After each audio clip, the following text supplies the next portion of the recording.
When two homeless twins approached Johnny Depp desperately, he had no idea of the truth behind those two little girls. But when he heard their confession, he broke down in tears, moved beyond words. Stay until the end to discover what happened. You don't want to miss this incredible story. Subscribe and comment where you're watching or listening from today. The early morning light filtered through the Venetian blinds in a sterile hospital room, casting thin stripes across Johnny Depp's outstretched arm. He sat quietly in a padded chair, while a young nurse with tired eyes and a gentle smile tended to the blood donation process. The fluorescent lights hummed softly overhead, mixing with distant beeping from other rooms down the hall. Johnny's gaze wandered to the window, squinting slightly at the morning sunlight. His mind drifted to the busy schedule and obligations waiting outside this quiet moment of giving. But for now he was just a man sitting still, doing something that felt real and meaningful. A thin tube connected Johnny's vein to a half-full blood bag, its deep red color standing out against the stark white surroundings. The nurse worked efficiently but gently as she monitored the process, occasionally glancing at Johnny to ensure his comfort. "You doing okay, Mr. Depp?" the nurse asked softly, glancing up from her work. Johnny tears his eyes away from the window and nods, offering a small, reassuring smile. "Yeah, all good. I've had worse things taken from me." His tone is light, but there's a trace of melancholy that lingers beneath the humor. The nurse chuckles faintly, adjusting the clip on the blood bag. "Well, this is for a good cause. You're helping save lives today." "Happy to do it," Johnny replies, his voice warm and sincere. He tilts his head slightly, watching the bag fill. "It's a small thing, but if it helps someone out there, I'm glad." There's a moment of shared quiet between them, two strangers connected by the simple yet profound act of giving. The nurse presses gently on his arm, checking the flow before speaking again. "We're almost done here," she said kindly, breaking the comfortable silence that had settled between them. Johnny leans back against the chair, feeling the slight tug at his arm.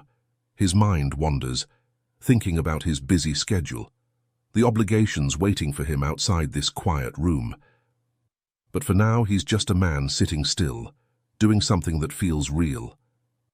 He breathed out slowly, thankful for the respite of these calm moments. "All finished," the nurse announced. He shifted slightly in his seat, flexing his hand as the nurse prepared to remove the needle. The nurse pressing a piece of gauze to his arm before securing it with medical tape. "You did great," Johnny joked. "Didn't faint. I call that a win," as he stood up, rolling down his sleeve. The nurse chuckled, her tired eyes crinkling at the corners. "It's rare to see celebrities during National Blood Donor Awareness Month," she commented, maintaining a professional yet warm demeanor. Johnny shrugs with a lopsided smile. "Donating blood doesn't need a red carpet. Everyone's got something to give." The nurse pauses, struck by the simplicity of his words. "That's true," she murmurs before going back to pack up her supplies and places the blood bag in a nearby tray. As Johnny prepared to leave, the nurse encouraged him to take his time, to grab some juice or cookies on his way out to boost his sugar levels. There was no rush, no urgency to vacate the room for the next donor. Instead, there was a sense of care, of ensuring that this act of giving was completed properly, from start to finish. Johnny grins and touches the brim of his hat as he heads for the door. "Will do." Johnny stepped out of the donation room and into the hospital hallway. The contrast was immediate, the quiet sanctuary giving way to the gentle bustle of a hospital coming to life. Nurses moved between patients with measured steps, their soft-soled shoes barely making a sound on the polished floors. Distant conversations and the occasional ring of a phone created a low, constant hum of activity. As he walked towards the exit, Johnny's hand instinctively reached for his phone. He paused, considering the device for a moment before slowly pulling it out. The screen lit up, revealing messages from his assistant about an important meeting with a film director. It was a potential comeback role, something that would typically demand his immediate attention. He typed a reply with deliberate care, explaining that he had just finished his blood donation for the Blood Donor Awareness Program. The main entrance approached, and Johnny stepped out into the morning air. The sun had risen higher now, casting long shadows across the street. He took a deep breath, savoring the crisp morning air that filled his lungs. It was then that a movement caught his eye. two small figures lingering near an alley across the street. The morning light revealed two girls, perhaps 7 or 8 years old. One clutched what appeared to be an old, worn-out bag containing some kind of brown liquid. Something about their fragile silhouettes and thin, ragged clothing made Johnny pause. He stood there, just outside the hospital doors, watching the girls. He felt a strange pull, a curiosity that settled deep in his gut. After a long moment of contemplation, Johnny decided to cross the street. He waited patiently for the next green light, his eyes never leaving the two small figures. As he crossed, his steps were measured, careful not to appear too eager or threatening. As he drew closer, more details became clear. The girls' sunken cheeks and identical features marked them as twins. Their eyes darted nervously, scanning the street as if expecting danger at any moment. Neither seemed to recognize him as a celebrity, which was both a relief and a stark reminder of their dire situation. The older-looking twin noticed his approach first. Her voice, when she called out, was thin and wavering. "Sir, please help," she said, gripping her sister's hand tightly. Johnny stopped a respectful distance away, not wanting to frighten them. He cleared his throat gently, his voice soft when he spoke. "Good morning," he said, trying to appear as non-threatening as possible. The younger twin responded with a timid nod before speaking, her words coming out in a rush. "Mister, do you have any spare money? Please?" Johnny's brows knit together, his gaze shifting between the two girls. Slowly, deliberately, he reached into his coat pocket. His fingers closed around a folded bill, and he pulled it out with care. "Here," he said, offering it to the younger twin. "Get yourselves something warm to eat."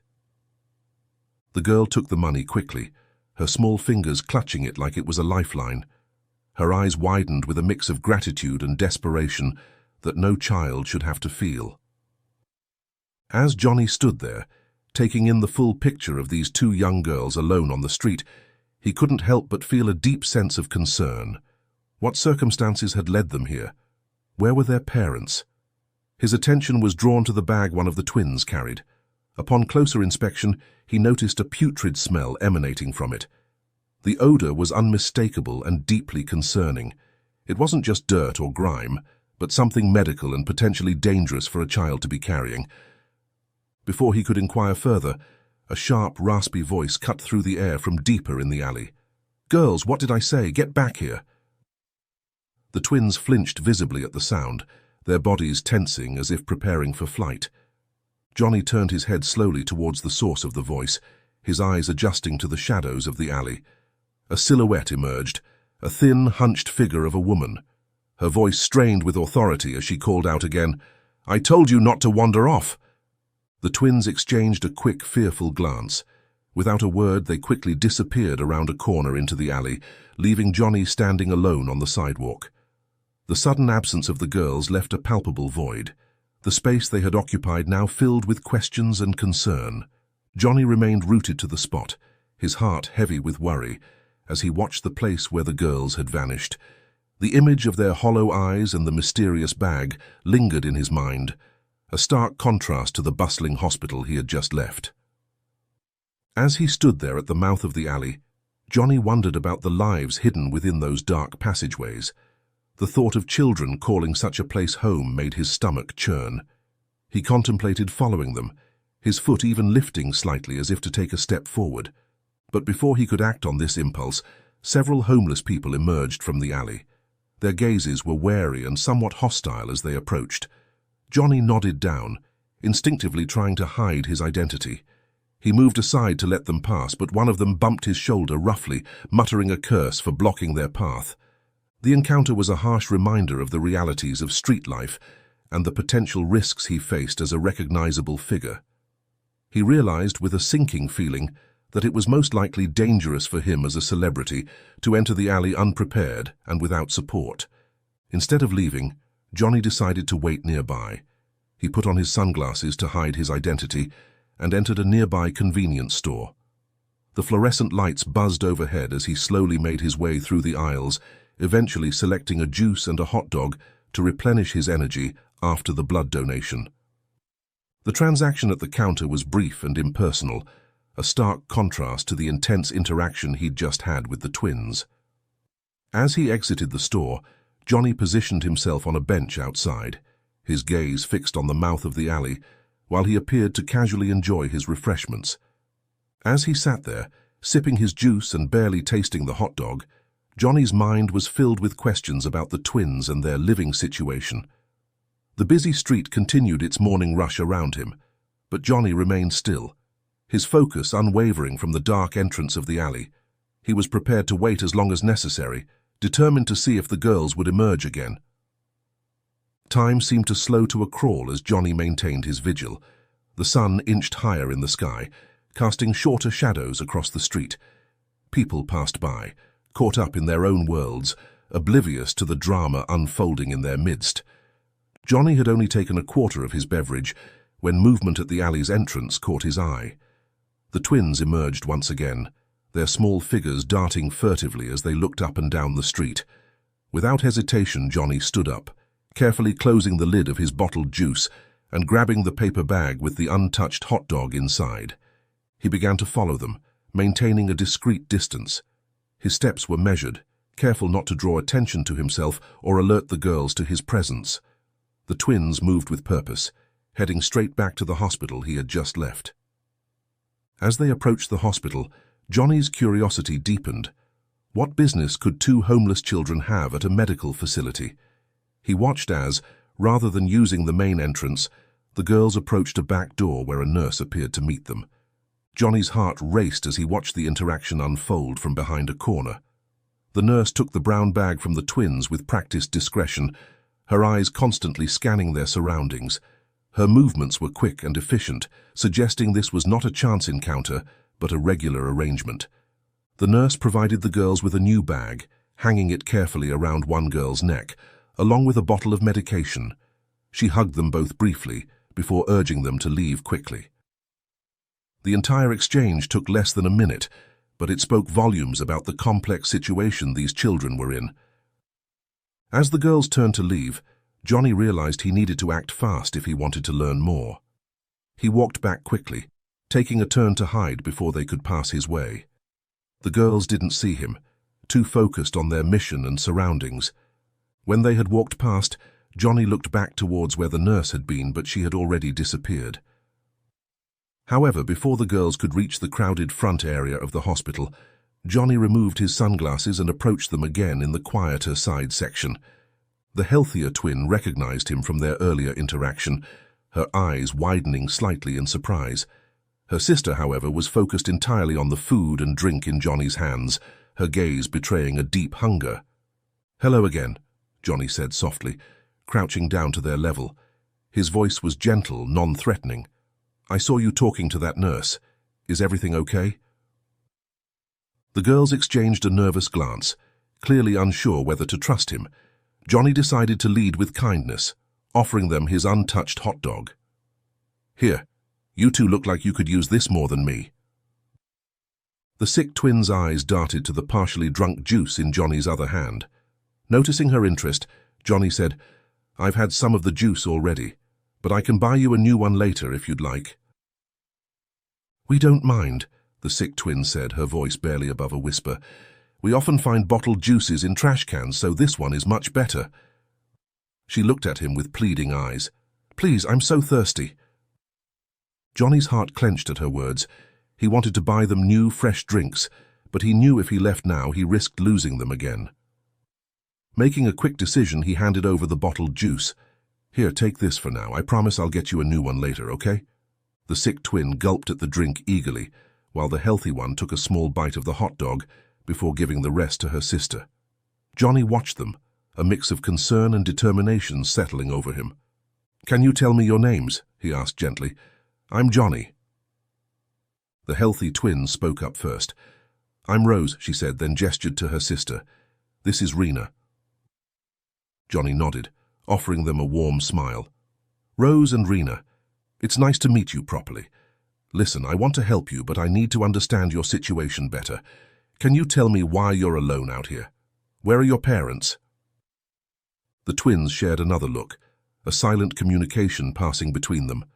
Finally, Rose turned back to Johnny, her young face etched with a weariness far beyond her years. It's complicated, she began, her voice trembling slightly. But we need help. Rena needs help. As Rose began to explain their situation, Johnny listened intently, his concern growing with each word.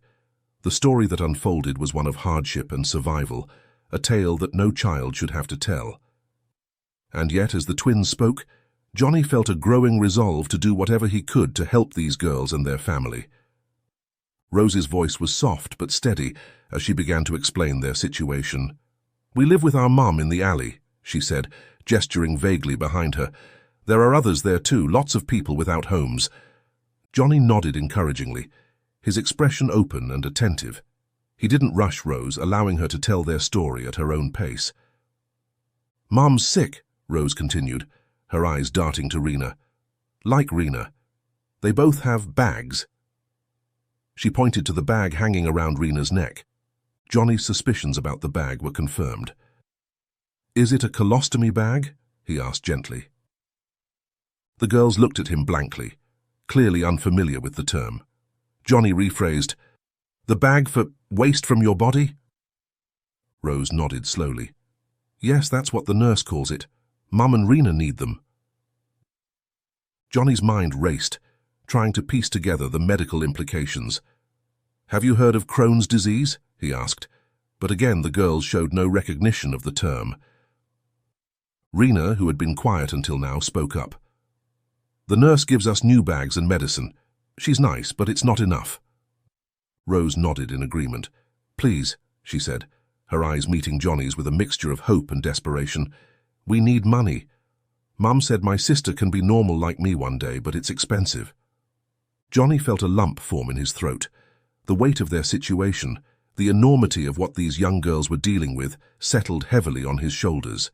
He wanted to help, but he knew that throwing money at the problem without understanding the full picture could potentially do more harm than good. "I want to help," he said carefully, "but I think I need to speak with your mother first. Can you take me to her?" The girls exchanged another look, this one tinged with uncertainty. After a moment, Rose nodded. "We can show you our tent," she said, "but it might be dangerous for me to enter, don't you think?" Johnny said. "I saw there are lots of people there and they don't always like strangers." Johnny considered. "Is there a time when it might be safer?" he asked. Rose thought for a moment. "Actually, this is the safest hour," she said. "Most people left to beg on streets. In the evening, there will be more of them returning to their tents." As Johnny was about to respond, Rena tugged on her sister's sleeve, whispering something in her ear. Rose's eyes widened slightly, and she turned back to Johnny. "There's something else," she said, her voice dropping to a near whisper. "Uncle Teddy." "Who's Uncle Teddy?" Johnny asked, sensing the girl's unease. Rose explained that Uncle Teddy was the self-appointed keeper of their homeless community. "He usually sleeps during the day," she said, "but he collects money from others to watch their belongings." The way she said it made it clear that this protection was more of a shakedown than a service. Rena chimed in, her voice barely audible. "He's a big man. He searches people for valuables." Johnny absorbed this information, realizing the complex social structure within the homeless community. "Where is Uncle Teddy's tent?" he asked. "A few turns before our tent," Rose replied, "but he was sleeping when we left earlier. He usually sleeps for a long time." Johnny nodded, understanding the delicate situation. "Then we should be very careful and quiet so we don't wake him up," he said, putting his sunglasses back on. "Lead the way, girls. I'll follow you." Johnny put on his glasses back and stood up. As they crossed the street and prepared to enter the alley, Johnny felt a mix of determination and apprehension. He was stepping into a world far removed from his usual life of film sets and red carpets. But looking at the two fragile girls before him, he knew he couldn't turn back now. Whatever lay ahead in that alley, he was committed to helping these children and their mother. Rose took a deep breath, visibly steeling herself. "Okay," she said, her voice barely above a whisper. "Follow us, and remember to be very quiet." With that, the small group began their cautious journey into the alley, leaving the bustling street behind and entering a world of shadows and secrets. The transition from the sunlit street to the dim alley was jarring. Johnny blinked, allowing his eyes to adjust to the muted light. The narrow passage was lined with piles of discarded items and makeshift shelters, a testament to human resilience in the face of desperate circumstances. As they ventured deeper into the homeless community's territory, the smell of garbage and decay grew stronger, assaulting Johnny's senses. He followed the girls' lead, careful to match their silent movements. Every step felt precarious, as if the slightest noise might bring unwanted attention. Rose and Rena navigated the maze of debris and tents with practiced ease, their small bodies slipping through gaps that Johnny had to carefully maneuver around. He marveled at their adaptability, while his heart ached at the necessity of such skills in one so young. The alley seemed to stretch on endlessly, each turn revealing more makeshift homes and piles of discarded belongings. Johnny's footsteps were careful, mindful of loose debris that might create noise. The girls moved with a quiet grace born of necessity, their eyes constantly scanning their surroundings. As they approached what Rose had indicated was Uncle Teddy's tent, the atmosphere grew even more tense.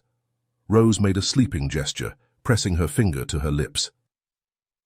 The sound of loud snoring emanated from within a large, patched-up tent, a rhythmic rumble that seemed to vibrate through the alley.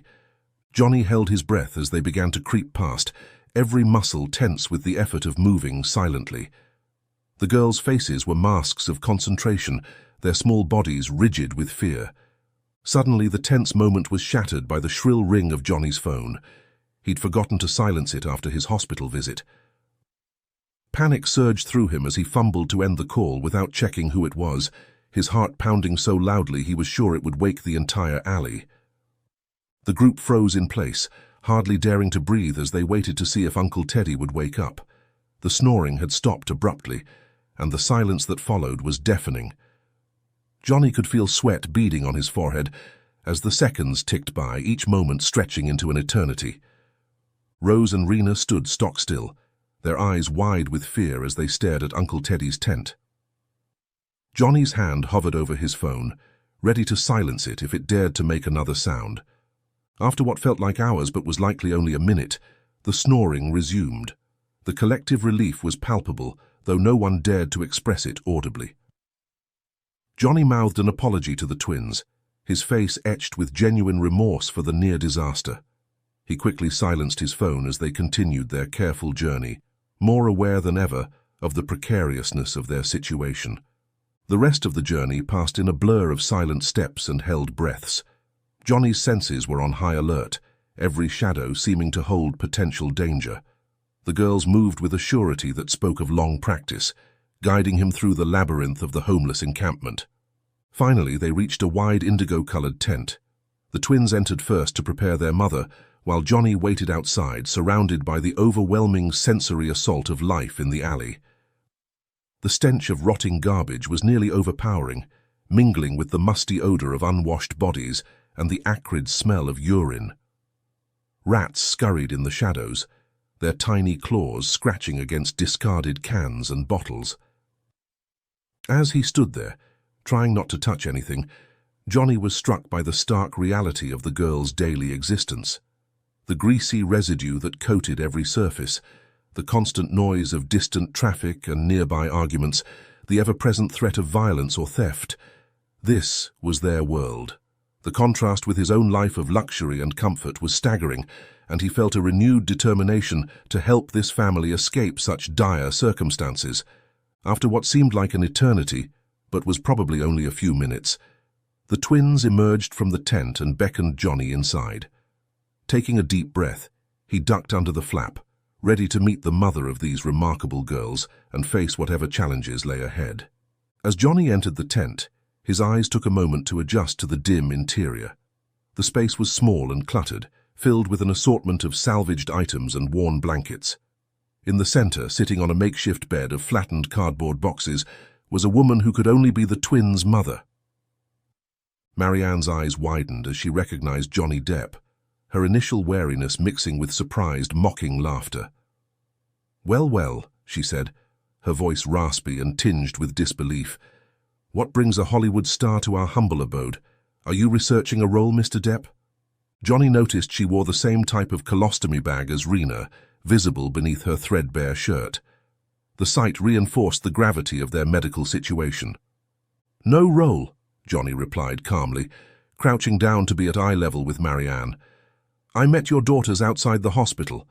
They seemed to need help, and I wanted to understand the situation better." Marianne's defensive attitude surfaced immediately. "Is this some kind of publicity stunt?" she asked sharply. "Are there cameras waiting outside? Because we're not here to be your feel-good story of the week." The twins intervened, their voices overlapping as they rushed to explain. "Mum, he's nice," Rose insisted. "He gave us food and money earlier." "And juice," Rena added softly. "He wants to help." Johnny nodded, grateful for their support. "I assure you, Marianne, this is a private matter. There are no cameras, no publicity. I'm here as a person who wants to help Rena. No strings attached." Marianne studied him for a long moment, her eyes narrowed with suspicion. But as the silence stretched on, something in her posture softened slightly. "Why?" she asked finally. "Why would you care about us?" It was a fair question, and Johnny took a moment to formulate his answer. "Because no child should have to live like this," he said simply. "Especially not a child dealing with a serious medical condition. I have the means to help, and I want to. That's all there is to it." Marianne's gaze flickered to her daughters, and Johnny could see the love and worry warring in her eyes. Slowly, she began to lower her guard. "It hasn't always been like this," she said quietly. "We had a normal life once." As Marianne began to reveal their history, Johnny listened intently. She spoke of her husband, a man who had initially been supportive when they learned one of the twins had inherited his bowel disease. For the first year of Rena's symptoms and colostomy procedure, he had stood by them, helping with medical appointments and adapting their life to Rena's needs. But in the second year, things changed. He grew distant, spending more time away from home. Marianne's voice cracked as she described the night everything fell apart. "He came home late, packed a bag and told us we had to leave, just like that. He'd met someone else, someone without the baggage of a sick child. We had nowhere to go, no time to gather our things. He changed the locks while we stood on the sidewalk." The twins huddled closer to their mother as she spoke, and Johnny could see the pain of that betrayal still fresh in their eyes. 5 years of homelessness had followed, each day a struggle for survival and dignity. "My condition has gotten worse," Marianne admitted, gesturing to her own colostomy bag. "The lack of proper hygiene, the stress, it takes its toll. But Rena," she looked at her daughter with fierce determination, "her case might still be reversible. If we could just get her the right treatment, she might have a chance at a normal life." Johnny leaned forward, his decision already made. "I want to help," he said firmly. "I can cover the treatment and surgery costs for both of you. I have connections with a senior internist at the hospital who could oversee Rena's case." Hope flickered in Marianne's eyes, but it was quickly tempered by caution.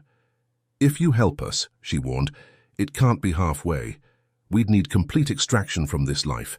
Even a hint that we're getting medical treatment could make us targets here. People get desperate, you understand? If they think we suddenly have money or resources." Johnny nodded, understanding the delicate situation. "I promise to find a way to get you off the streets entirely," he assured her. "We'll do this right." The girls, who had been quietly listening, suddenly became excited. "Mom," Rose exclaimed, "remember the nurse at the hospital who's been helping us with the bags? Maybe she could help too." Johnny smiled, recalling the discreet exchange he had witnessed earlier. "I saw your interaction with her," he admitted. "She seems to care about your situation. Having an ally at the hospital could be very helpful." As the family began to discuss the possibilities, a new energy filled the small tent. For the first time in years, there was a glimmer of hope for a better future. Johnny watched the interaction, feeling a mix of determination and humility. He knew that helping this family wouldn't be simple, but he was committed to seeing it through. The atmosphere in the tent was charged with a mixture of hope and nervous energy. Johnny glanced at his watch, realizing that timing was crucial. "Most of the other residents are away begging right now, aren't they?" he asked, recalling what the girls had told him earlier. Marianne nodded slowly, her eyes darting to the tent flap. Yes, and Uncle Teddy is still sleeping. It's probably the safest time to move. Johnny leaned forward, his voice low but intense. Then I think we should leave immediately. This might be our best chance to slip away unnoticed. The family exchanged glances, the weight of the decision hanging in the air. Years of survival instincts warred with the promise of a better life. Finally, Marianne took a deep breath and nodded. "Okay," she said, her voice barely above a whisper. "Let's do it." With practiced efficiency born from years of needing to move quickly, the family began gathering their meager possessions. Johnny was struck by how little they had: a few changes of clothes, some basic toiletries, and a small photo album that Marianne clutched tightly to her chest. "Is there anything I can do to help?" Johnny asked, feeling somewhat useless as the family packed. Rose looked up at him, her young face serious. "Can you check if the coast is clear? We need to be sure Uncle Teddy is still asleep." Johnny nodded, slipping out of the tent and moving silently towards Uncle Teddy's shelter.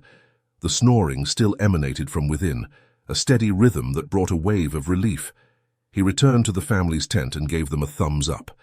They carefully exited the tent, Marianne wincing slightly as she stood. Johnny realized how much pain she must be in constantly, and his resolve to help strengthened even further. They retraced their steps through the alley, everyone holding their breath as they passed Uncle Teddy's tent. The journey out of the alley seemed to take an eternity. Every footstep, every rustle of clothing felt magnified in the tense silence. Johnny found himself hyper-aware of every sound, every movement. The girls led the way, their small forms navigating the maze of debris and makeshift shelters with practiced ease. As they neared the alley's entrance, the sounds of the bustling street grew louder. It was a stark reminder of how close this hidden world was to the everyday life of the city. Johnny felt a surge of relief as they finally emerged onto the sidewalk, blinking in the bright sunlight. Without pausing, they hurried towards the hospital. The contrast between the squalor of the alley and the clean, orderly environment of the medical facility was stark. As they entered through a side door, Johnny could see the family's discomfort at being in such a public space, their eyes darting around as if expecting to be thrown out at any moment. Johnny approached a nurse at the reception desk, speaking quietly but with authority. "I need to speak with Dr. Miracle urgently," he said, naming the senior internist he knew. "It's a sensitive matter." The nurse, recognizing Johnny despite his attempt at discretion, nodded and quickly made a call. Within minutes, they were ushered into an empty consultation room. The sterile environment seemed to overwhelm the family, who huddled together on the examination table, looking small and vulnerable under the harsh fluorescent lights. Dr. Miracle arrived shortly after, his eyebrows rising in surprise as he took in the scene. "Johnny," he said warmly, shaking his old friend's hand, "what's going on?" Johnny quickly explained the situation, watching as the doctor's professional demeanor took over. Dr. Miracle approached Rena gently, speaking softly as he began a preliminary examination. He then turned his attention to Marianne, his face grave as he assessed her condition. After the initial examination, Dr. Miracle addressed the group. "Rena's case is promising," he said. "She'll need several tests before we can determine if she qualifies for colostomy reversal surgery, but her age and the early stage of her condition work in her favor. If successful, this procedure could reattach the healthy parts of her colon and close the stoma." He turned to Marianne, his expression more somber. "Your condition, I'm afraid, is permanent due to its severity and the complications that have developed over the years. But we can certainly improve your quality of life with proper treatment and care." Johnny stepped forward.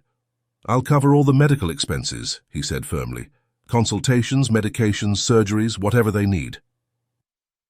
Dr. Miracle nodded, a small smile playing at the corners of his mouth. "I thought you might say that.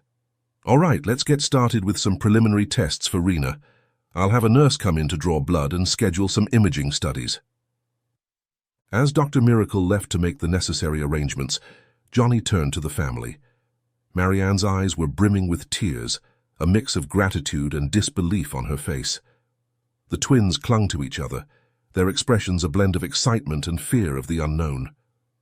"Thank you," Marianne whispered, her voice choked with emotion. "I don't know how we can ever repay you." Johnny shook his head. There's no need for repayment, just focus on getting better, both of you. This is just the first step, but I promise we'll see this through to the end.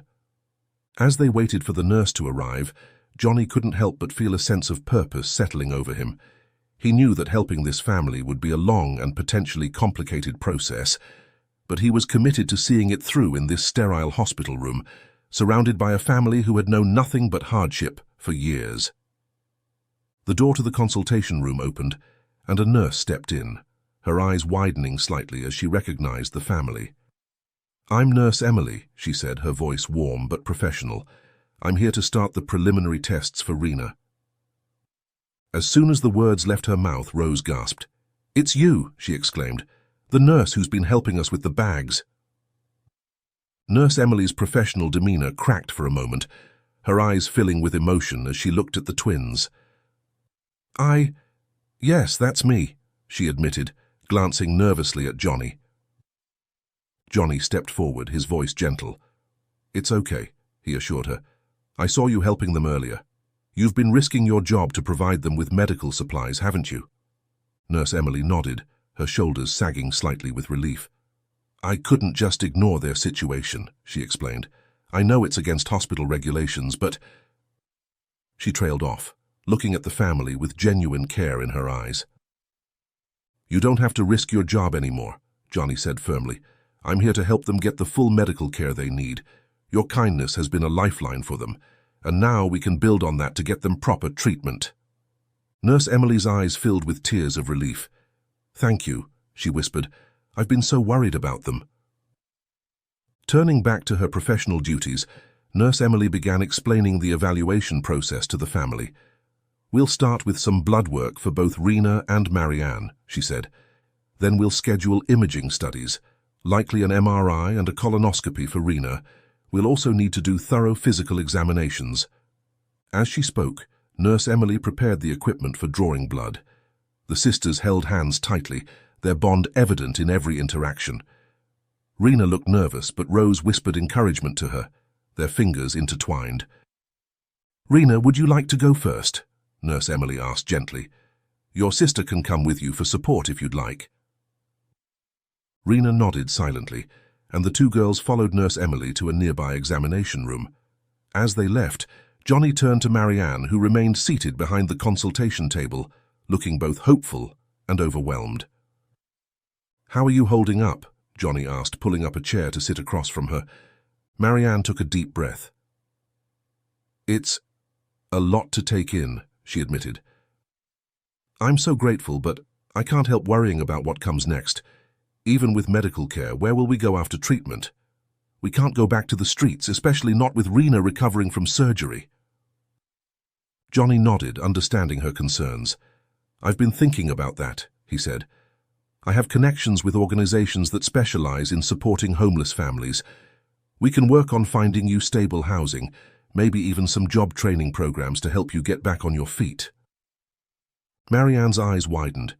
"You'd do all that for us?" "Absolutely," Johnny affirmed. "This isn't just about immediate medical care. It's about giving you and your girls a real chance at a stable future." As they continued to talk, Johnny outlined his ideas for vocational training and potential job opportunities for Marianne. The conversation shifted from immediate medical needs to long-term stability planning, painting a picture of a future that had seemed impossible just hours ago. When Nurse Emily returned with the twins, both sporting small bandages on their arms from the blood draw, the atmosphere in the room had shifted. There was still anxiety about the medical procedures to come, but it was tempered by a newfound hope for the future. "All right, Marianne," Nurse Emily said gently. "It's your turn for the blood work. Then we'll get you all set up for your other tests." As Marianne followed Nurse Emily out of the room, Johnny watched the twins settle back onto the examination table. Their faces were a mix of excitement and nervousness, the reality of their changing circumstances starting to sink in. "You two have been so brave," Johnny said, smiling at Rose and Rena. "How are you feeling about all of this?" Rose spoke up first, her voice quiet but steady. "It's scary," she admitted, "but good scary, I think, like maybe things might actually get better." Rena nodded in agreement, her hand still clasped tightly in her sister's. "I'm nervous about the tests," she whispered. "But if they can make me better like Rose, it's worth it." Johnny felt a lump form in his throat at their resilience. "You're both incredibly strong," he told them, "and you're not alone in this. We're all here to help you, every step of the way." As they waited for Marianne to return, Johnny found himself marveling at the turns this day had taken. What had started as a routine blood donation had transformed into something life-changing, not just for this family but for him as well. He knew there would be challenges ahead, but sitting there with Rose and Raina, he felt a sense of purpose that he hadn't experienced in years. As the family continued their medical evaluations, a nurse approached the consultation room where Johnny waited. "Mr. Depp," she said politely, "Marianne's examination is done and she needs to complete some registration forms at the admission station. Would you mind accompanying her?" Johnny nodded, following the nurse to where Marianne stood, looking overwhelmed by the paperwork before her. He stayed close, helping her understand the forms and providing the necessary information where she was unsure. The fluorescent lights buzzed softly overhead as Johnny stood beside Marianne at the admission desk. The smell of disinfectant hung in the air, a stark contrast to the alley they had left behind. Marianne's hands trembled slightly as she held the pen, her eyes scanning the form before her with a mix of confusion and determination. "Take your time," Johnny said softly, his voice barely above a whisper. "There's no rush." Marianne nodded, her brow furrowing as she carefully printed her name at the top of the form. Each letter seemed to take an eternity, the weight of years spent without a permanent address or regular medical care evident in her hesitation. As Marianne worked through the paperwork, Johnny became acutely aware of the weight of his phone in his pocket. It sat there, a silent reminder of the world he had stepped away from to be here in this moment. He resisted the urge to check it, focusing instead on guiding Marianne through each section of the form. Finally, as Marianne completed the last page, Johnny allowed himself to glance at his phone. The screen lit up with a flurry of notifications, numerous missed calls, and increasingly urgent messages. His heart sank as he realized many were from the movie director he was supposed to meet earlier that day. The messages expressed mounting frustration about his missed meeting. His assistant had sent a series of texts, each more concerned than the last. "Johnny, where are you? The director is waiting." "This is a crucial meeting for your comeback. Please respond ASAP." "The director is threatening to walk. What should I tell him?" The director's own message was terse. "I expect a damn good explanation for this, Depp. This role could have been your ticket back to the top."